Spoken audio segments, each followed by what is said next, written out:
Like when you're having a hard time emotionally and energetically, instead of spiraling down and just accepting that as reality, like, life sucks, I feel horrible, you can actually realize that on the other side, the light on the end of the tunnel is there's a regulation that you can get. People think, oh, I'm just doomed. But when you think, oh, wait, I'm just not self regulating. How do I self regulate right now? It's like a bunch of dirty dishes were sitting in the dishwasher. They don't have to stay dirty. You can just turn the dishwasher on. And it's hard to realize that it can be that easy, but it can, especially when you're around the right people and having the right habits and mindsets. At the other end of that spectrum is the deregulating triggers.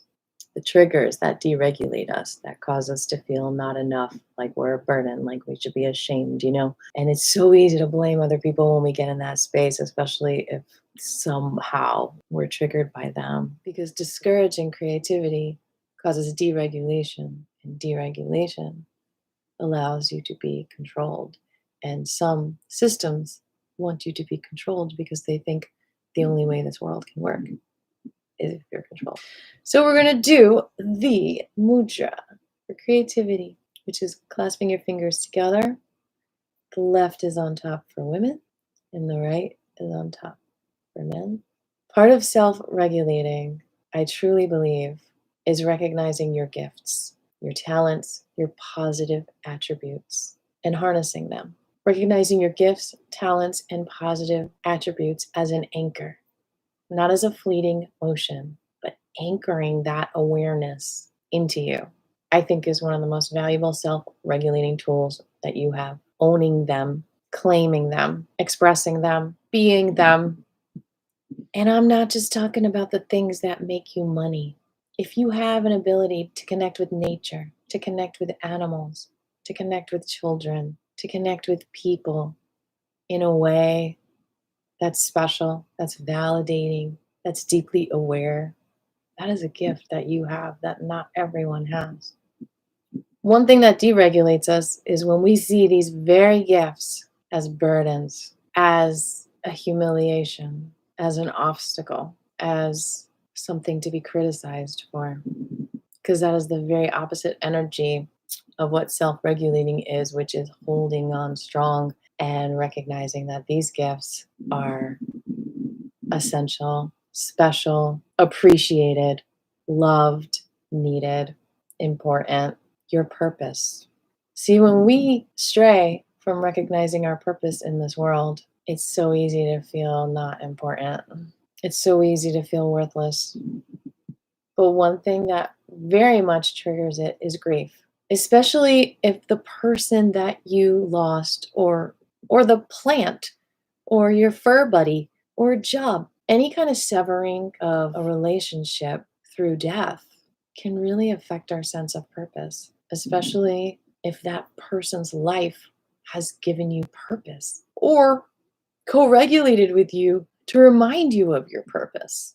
To love another creature, home.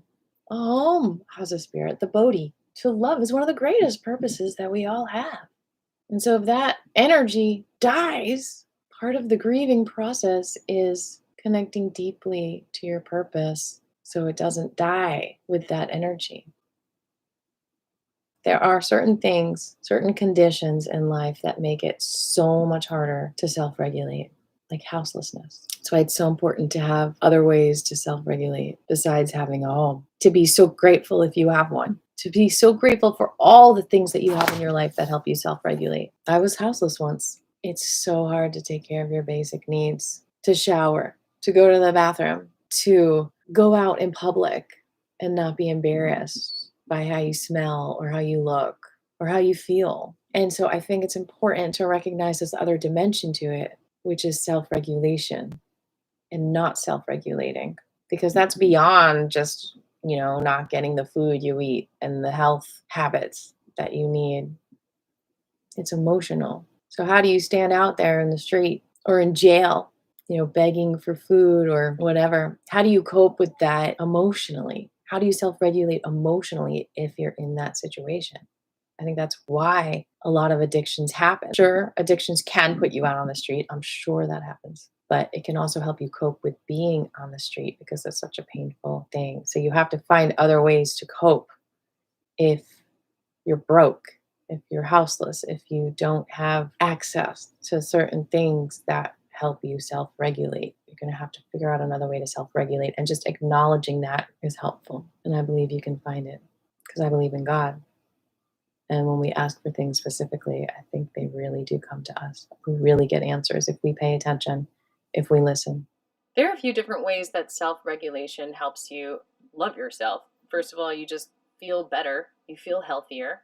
Self regulation helps you realize you're good, helps you realize that you're a good person. And you're obviously able to love yourself more because you see the good side of yourself so much. You take off the sticky layer of neglect, shame, depression, whatever. And it's so deep. Hey, y'all. Thanks for watching that clip. You can watch my whole class on self regulating benefits of Qigong. Go right here. And I'll also see you Wednesday at 1:30 for part 2. Have a beautiful day.